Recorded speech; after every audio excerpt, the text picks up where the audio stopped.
89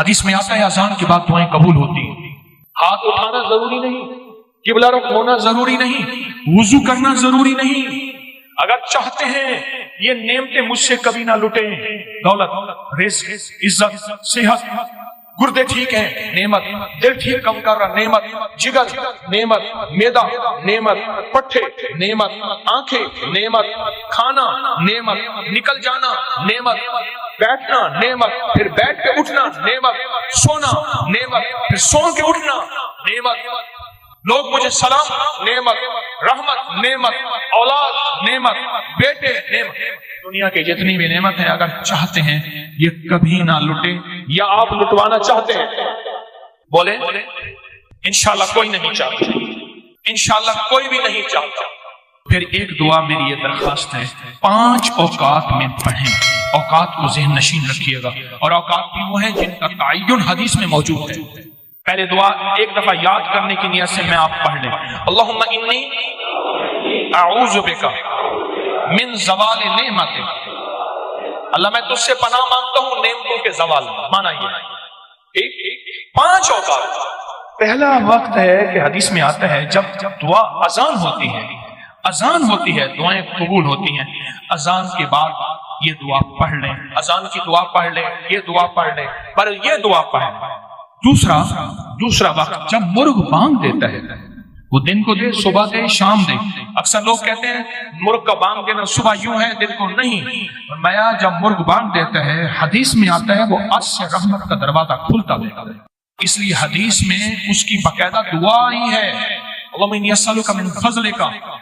جب مرغ بانگ دے اس وقت یہ دعا پڑھیں. کون سی؟ اللہم انی اعوذ بک من زوال نعمت. 2 واقعات ہوئے, دو جگہ ہوئی. تیسرا فرمائے جب نماز کے لیے اقامت ہو رہی ہوتی ہے, اقامت ہوتی ہے جماعت کھڑی ہونے سے پہلے, جب قد قامت الصلاۃ آتی ہے وہاں جو دعا مانگو قبول ہوتی ہے. جب مکبر کہتے ہیں نا قد قامت الصلاۃ, قد قامت, جو دعا مانگو قبول ہوتی ہے. فرمایا جب قد قامت الصلاۃ آتی ہے جو دعا مانگو قبول ہوتی ہے اس وقت دل ہی دل میں ایک دفعہ مانگیا کریں اللہم انی اعوذ بک من زوال نعمت. کتنے ہو گئے؟ 3 ہو گئے.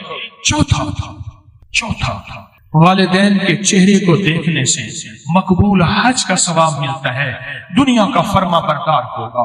رات ایک جگہ بیٹھا تھا میں, کہنے لگے والد صاحب کا خون آتا تھا, کھڑا ہو جاتا تھا. والد صاحب, ان کا نام عارف تھا, کہنے لگے والد صاحب مجھے کہتے تھے عارف. میں ایک دم کہا, بچے کہتے تھے بابا کیا ہوا, دادا کا خون آیا. کہا بیٹا اب والد کا ادب کر کر کے اب پختگی ہو گئی ہے, اب ذہن میں وہ ادب بیٹھ گیا ہے. جو والدین کے چہرے کو دیکھ کے یہ دعا پڑھے گا, کیونکہ وہ لمحہ ایسا ہے, اور میں بھی اس لمحے میں اللہ کہتا ہے مقبول حج کا ثواب مل گیا. اس لمحے میں جو بندہ یہ دیکھ کے پڑھے گا اللہم انی اسألک, اللہم انی اعوذ بک من زوال نعمت.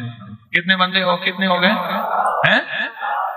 اور آخری سن لیں بڑے غور سے, بہت غور سے سن لیں, بہت توجہ سے سن لیں. کبھی نہ کبھی آپ کو موقع ملے سفر کا کہیں بھی, یہ کراچی میں بھی آپ پل میں پردیسی ہو جاتے ہیں, کہاں لمبے سفر ہیں کراچی کے, لاہور کے, بڑے بڑے شہروں کے. اللہ سے کہہ دیں کہ اللہ میں مسافر ہوں, اللہ میں پردیسی ہوں. مسافر پردیسی کی دعائیں رد نہیں ہوتی. میں تجھ سے یہ دعا مانگتا ہوں, اے اللہ مجھے زوال نعمت سے بچا. اللہ زوال نعمت سے بچائے گا. اور سب سے بڑا زوال نعمت ایک اور بھی ہے, آج میرے پاس رزق ہے, میری نسلیں منگتی ہیں, بھکاری ہیں, محتاج ہیں.